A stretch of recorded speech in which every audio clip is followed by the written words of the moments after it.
We decided to just start. We were so excited today. That was Angel Tidings, our first piece. I think Robert's put the names up on the screen so I don't have to remember them, and you'll know what they are in case you want to make your own program at home. Our next piece is all on chimes. We're thrilled that you're here. We'll talk about the difference between bells and chimes. Chimes are like the child-proof toys that they give to people. They give them to kids. It's a great way to teach bells and bell ringing to kids without risking the bells. Because the chimes are made of aluminum, they're pretty much indestructible. We've actually dropped all of ours off the table one day. I won't say who did that. But they survive. They're not really terribly adjustable. Like the bells, you can adjust into many different tones. The chimes pretty much just chime. You want to chime for me? They have a real different sound. They're very mellow. We use them a lot like a communion and for quieter pieces. This next piece is Bring a Torch. I'm talking because they have to do a lot of work in between songs. You'd think they'd just stand there and go, oh, got through that one. But they wear gloves, again, to protect the bells. And so each time we finish a piece, they move all their paper clips or their clothespins or whatever they use, they move it to the next piece. Don't ask me why. I won't give them enough to put on all the pieces, but they have to move them after each piece. They have to get ready for what key they're playing in, switch their bells around. I happen to have 2 bells today, which is about the maximum they will let me have. Some of these gals have 2, 4, 8, okay? So they may have them in a lower octave and the upper octave. You'll see the ones on this row in particular, they'll reach down and they'll grab a second bell in one hand, and they'll be crossed, and they'll ring them both at once, or they'll ring them one at a time, depending on the music. So I got off easy today with just 2 bells. Don't feel sorry for me. But this one's all on chimes.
We have company today. You're used to us doing something besides bells because, as one of the ushers told me years ago, they're just boring to watch.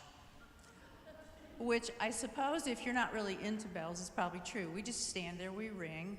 We're not elevated, so you generally aren't going to see much of what we're doing behind the risers and the stands because we're probably a little past the age group where we can ring our bells really high over the risers.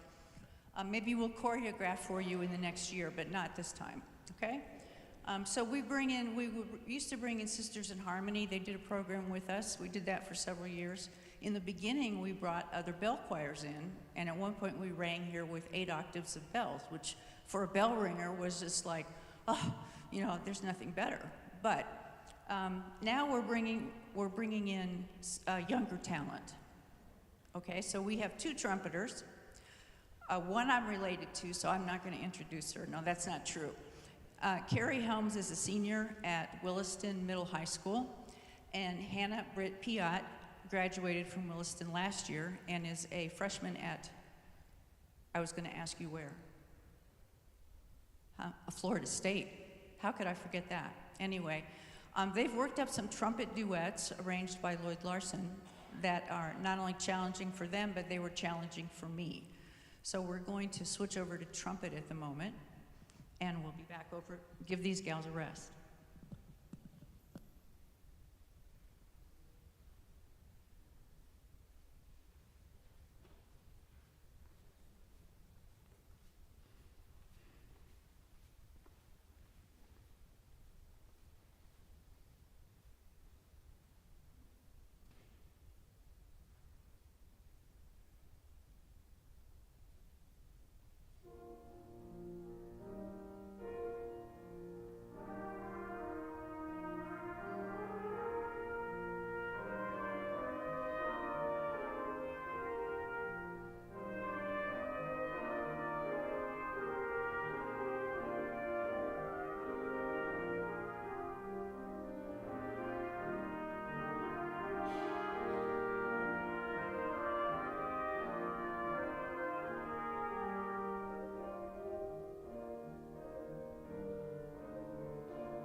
confuse you so you don't know where to look. So now we're still over here. Martha Krischbaum has taken a keen interest in our bell tree. And we originally got the bell tree at a handbell festival. The Handbell Musicians of America puts on a festival for Area 4, which includes Florida and Puerto Rico, although we never get to go to Puerto Rico. They're always in Florida. But it's a mass ringing event. It is great fun. We go for 2 days. We learn tons of stuff. And we get to ring with up to 500 other ringers. It is an amazing event. But one year we were there and they were selling the stands, the top, for a bell tree. And I didn't know how to play one. I'd never seen one. And I thought, Father Ed was here at the time and he would never let us ring for Mass because we take a lot of space. There's 36 feet of tables over there. So when we ring at a Mass, we're getting rid of about 3 rows of pews. And that's not a good thing if you're Father Ed. Probably if you're Father Ralph either. So I thought, we can get that into any Mass we want to ring at. And it only takes about 4 feet of space. Then we bought microphones for it because, it was being overpowered by the piano and other instruments. But Martha started on this. We tried several times to learn how to ring it and how to string it. They tell you to, there's 2 different methods. One is put up the bells you need for this piece only. Well, that's great unless you want to play 2 pieces in a row. And then you got to stop and take all the bells apart and put them back together. Or, the second class we went to was like string it like a keyboard. Oh yeah, and then they don't move. So you can walk up to the bell tree at any time and the bells are in the same place. Would that be an advantage? I think so. I kind of like it when the keyboard doesn't change every time I sit down. So we piddled around with it and Martha really liked it, and then COVID hit, and nobody was using the bells because nobody was allowed in the church. So Martha took the bells home and practiced and drove her husband crazy. Then she figured out she could put little caps. She crocheted caps to put on top of the mallets she uses so that she could practice without bothering him, which was a very clever idea. She and I went to do a show at Orange Blossom Gardens last Tuesday, and she brought the mallets that had caps on them instead of the other ones. So that was kind of interesting. But she has become quite proficient at this. She's a member of St. Mark's Parish, and we're fortunate that she rings with us. So we're going to do a couple pieces for you on the bell tree. And I do need to thank the village ringers. These bells are not St. Timothy bells. All of those over there are, all 4.5 octaves, but it would take us a while to string these up from those tables and then get them back in the right places, and you would get really bored. So we borrowed their bells, 2.5 octaves of bells, for her to use on the tree.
Try that again. Speaking of borrowed, we have, in addition to the students from Williston Middle High School, we borrowed their drum set. We're using our own sticks. We have sticks for bells, believe it or not, and I don't use it to hit the ringers. Use them to hit the ringers. What else did we borrow from the school? We've got the trap set, or the drum, that's it? Okay, and we borrowed one of their percussionists. That actually, she's the section leader for the percussion in the marching band.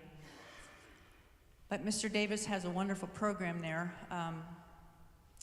He was a first-year teacher last year, and he took their band to the high school band ratings and came away with all superiors. He did the same thing at marching band this fall in those competitions. So the girls are getting a great education there with Mr. Davis, and we get equipment.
I know you're all sitting there wondering, how did they make those noises with the bells?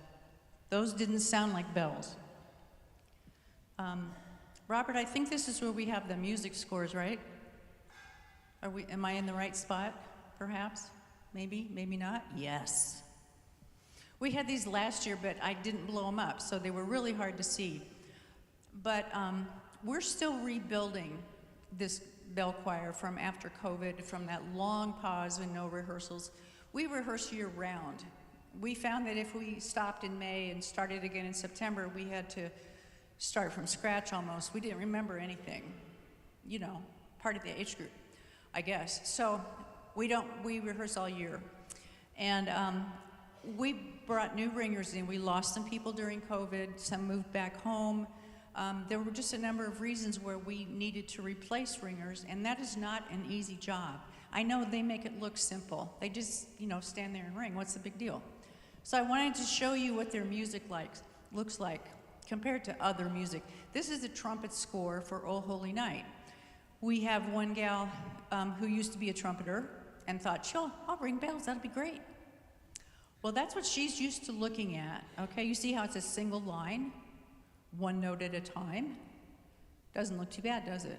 I mean, I don't know how to play trumpet, but that's not too hard to read musically, okay? The next piece of music we put up is an accompaniment from our hymnal, which is, if you were a singer, we have a singer who's out on medical leave, but she thought, oh, that would be great, I'll ring bells. Okay, well, that's what she's used to looking at. The notes are there, but so are the words. If you get lost, you can find your way back pretty quick, can't you? You don't have to listen for anything. You don't have to count measure numbers. You just follow along with the words if you get lost. No big deal, right? I mean, I could follow that. Okay, the next one. This is what our bell music looks like. This is the last page of Go Tell It on the Mountain, I think. Yeah. So we've got all the notes. You notice there are no words. There's no hints. There are measure numbers, but the truth of the matter is, I used to kind of give them hints. I would say, you know, we're at 3, we're 33, or that's 38, depending on about where we were, you know, 15. But it doesn't really help anymore because none of us can see the numbers anymore. They're so tiny on the music scores. So if you see the ringer squinting like this, they're trying to figure out what number that we're on. So that used to be helpful to us, and it's less and less helpful the older we get. But all of the things they do with the bells, when they thumb damp them or mark them or, you know, anything. A thumb damp for a bell this size usually involves 3 fingers. It's a staccato sound, okay? As opposed to ringing. And sometimes they have to, like that, they have to do both right in a row. So if you see them do that, it's not because they're spastic, that's what they're supposed to do. A mart is when they, hopefully from 3 inches off the table, gently slam the bell into the cushions that are underneath us. Very percussive, very hard to do.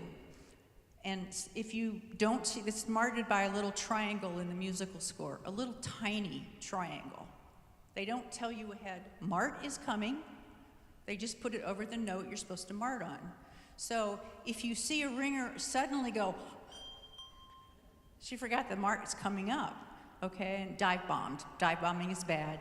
You can break your bell that way. What else do we do in there that's fun? The little cross, oh, my music is gone, Robert.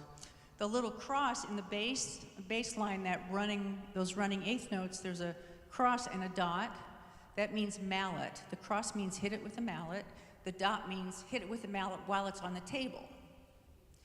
If there was no dot there, you would pick the bell up and mallet it. That's called a suspended mallet. So in addition to reading the music and the rhythms have to be second nature for these guys. They can't be trying to figure out counting while they're standing here. They can't be trying to figure out, is that my note or not? That part has to really be pretty much in their genes. They have to know that because they have to read all of those bell notations on top of it. So when you see us and we're not smiling and you see a little crease appear, you know, or somebody's going like this, no, it's not the sharp, you'll know why, okay? It's great challenge. It's a great challenge musically, and it's great fun when it goes well. So we hope you're enjoying our struggle today.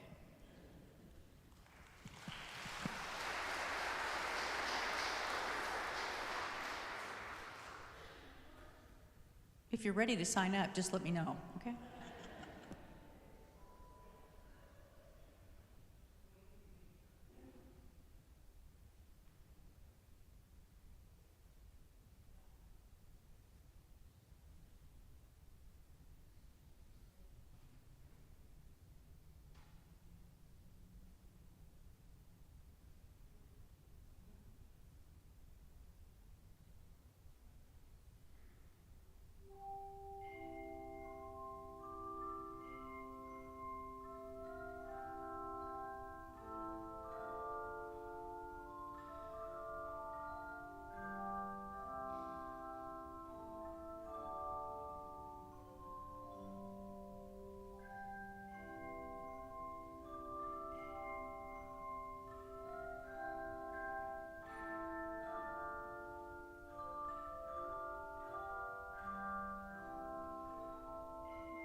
side. It doesn't come on right away, does it? Well, we're going over here. More trumpets.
We have done this concert as a free concert for several years now, and we do that largely in appreciation to the congregation and staff here at St. Tim's, because they virtually support our bell choir and all the equipment we need.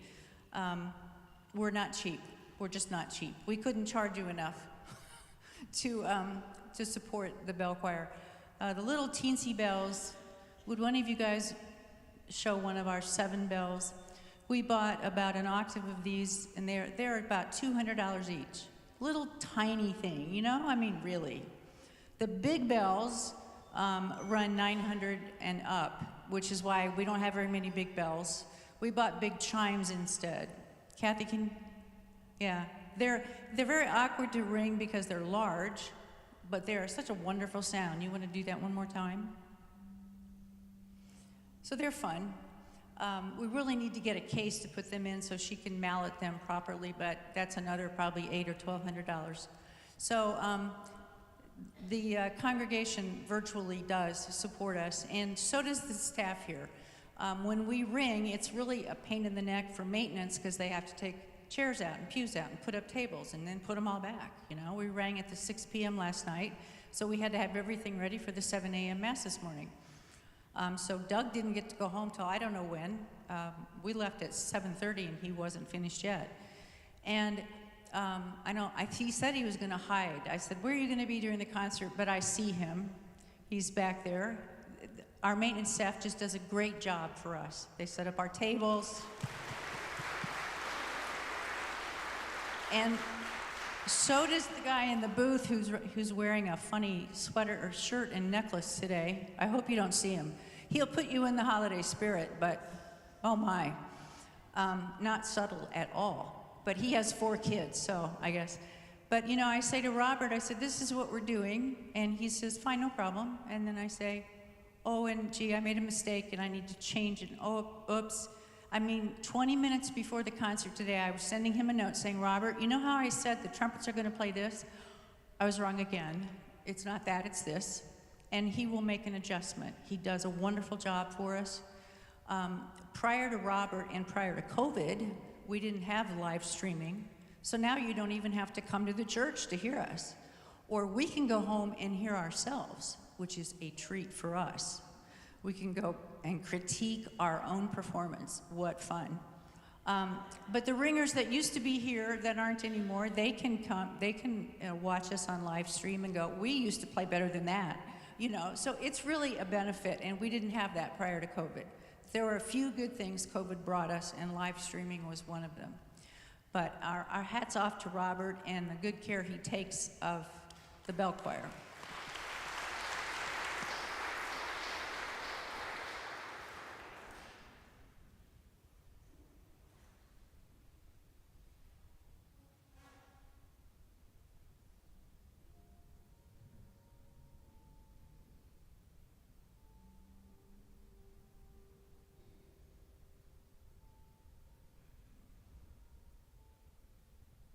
Neglected to introduce our percussionist, did I? Carmen Burris. Carmen is going to be on a snare drum right now. She's been on cymbal and sticks, but on this piece, Patapan, she's playing a snare drum for us. And she has a solo at the beginning.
when we get to the end of this piece, you should all recognize it because it was the score we had up on the screen a while ago, right? You're going to play along with us, is that right? Okay.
What I had meant to talk about before that piece, and I forgot, because I make mistakes all day long. If I'm moving, I'm probably making a mistake, was when you learn how to ring bells, you have to learn how to turn them off as well. Because if you ring a bell, it's going to keep doing that for a very long time. Long time, much longer than the note value probably. So you have to learn how to damp the bell. And I have a lot of padding, so I don't have any trouble damping. That's a ring touch. Hit your hip bone. But you have to shut them off at some point. There's notations in the music that say LV, or let vibrate, which means let it ring and just ring and ring and ring and ring for as long as you can stand it, or until you see the next LV, or until you see the stop sign, one or the other. Other times it'll say R, which means ring, and then you have to adhere very closely to the note value of that bell. So if it's a quarter note, it'd be 1 off. If it's an 8th note, 1 off. If it's the 16th note, you're going to get hurt, okay? It's going to slam into your shoulder and it's going to hurt. So we avoid 16th notes. But that's another thing that people don't think about. You can't just ring it.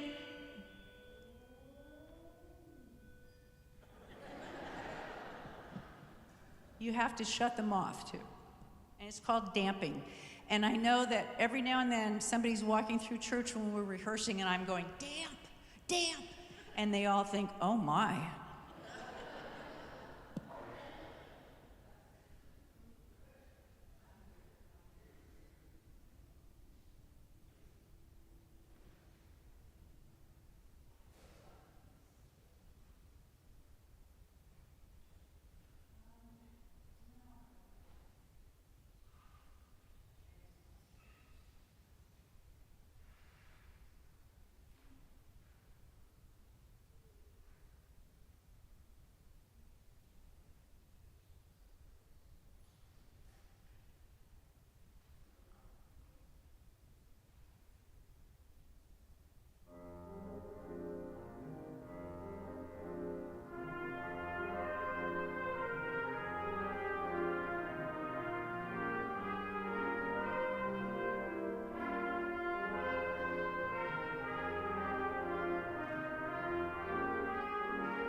I want to thank you all again for sharing or coming and spending your afternoon with us.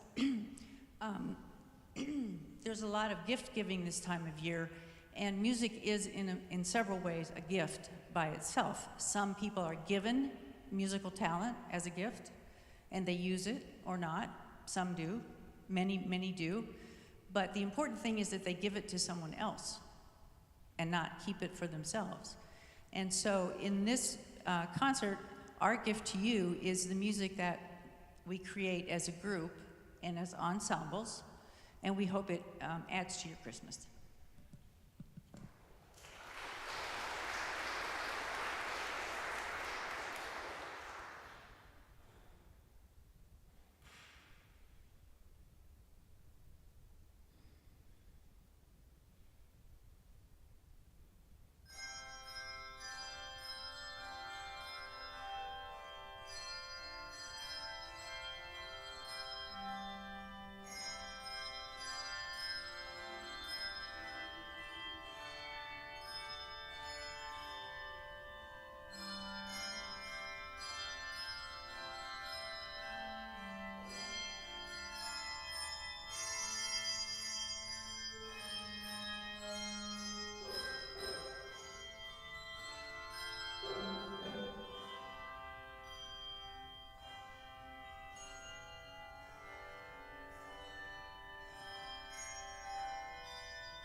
We're going to use everything we have. So you'll hear drums, you'll hear cymbals, you'll hear jingle bells, you'll hear trumpets, and what you came to hear, the bells.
Thank you all.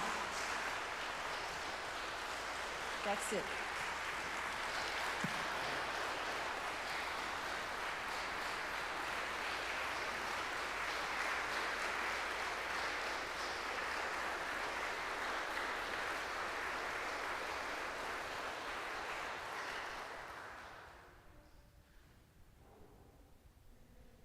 Merry Christmas. We have just enough time to get ready for Mass.